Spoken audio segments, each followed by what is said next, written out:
ಅಮ್ಮ ನೀಡಿದ ಅಮೃತ ಕುಡಿದು ಬೆಳೆದೆವು ನಾವು. ಅಪ್ಪನ ಹೆಗಲೆಂಬ ಐರಾವತದಲ್ಲಿ ಸವಾರಿ ಮಾಡಿದೆವು. ಅಜ್ಜಿಯ ಮುದ್ದಿನಿಂದ ಕುಣಿದಾಡಿದೆವು. ತಾತನ ಕಥೆಗಳ ಕೇಳಿ ನಿದ್ದೆ ಮಾಡಿದೆವು. ಶಿಕ್ಷಕರ ಅಕ್ಕರೆ ಸಕ್ಕರೆಯ ಮಾತುಗಳು ತುಂಬ ಚೆಂದ. ಗೆಳೆಯರ ಜೊತೆ ಆಡಿದ ಆಟ ಆನಂದ. ಚಂದಿರನ ತೋರಿಸಿ ಅಮ್ಮ ಕೊಟ್ಟ ಕೈತುತ್ತು ಮರೆಯಲಾಗದ ಆ ಹೊತ್ತು. ಚಿಟಪಟ ಎನ್ನುವ ಮಳೆಯಲ್ಲಿ ಕುಣಿದಿದ್ದು. ತಿರುಗುತ್ತಾ ಬಂದ ಸುಂಟರ ಗಾಳಿ ಕಂಡು ಓಡಿ ಹೋಗಿದ್ದು. ಶಾಲೆಗೆ ಸೇರಿದ ಮೊದಲ ದಿನ ಉತ್ಸಾಹದ ನಗು. ಶಾಲೆ ಮುಗಿಸಿದ ಕೊನೆ ದಿನ ಶಾಲೆಗೆ ವಿದಾಯ ಹೇಳಿದಾಗ ತಾನಾಗಿ ಹೊರಬಂದ ಅಳು. ಗೆಳತಿಯ ಪರಿಚಯ, ಬ್ರಹ್ಮಗಂಟಿನಲ್ಲಿ ಸೇರಿದ ಸಮಯ, ಆನಂದ ಪಟ್ಟ ಕ್ಷಣಗಳು ರಸಮಯ.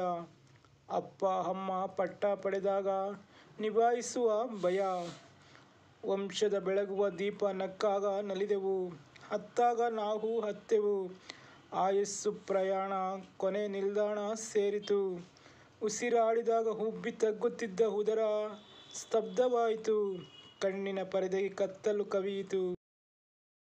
ಬಾ ಎಂಬ ಸ್ವರ ಯಂತ್ರ ನಿಂತು ಹೋಯಿತು. ಶರೀರ ಭಾರವಾಯಿತು. ಎಲ್ಲವನ್ನೂ ಕಂಡವರು ನಮ್ಮನ್ನು ನಾವೇ ನೋಡಲು ಆಗದ ದುರದೃಷ್ಟವಂತರು.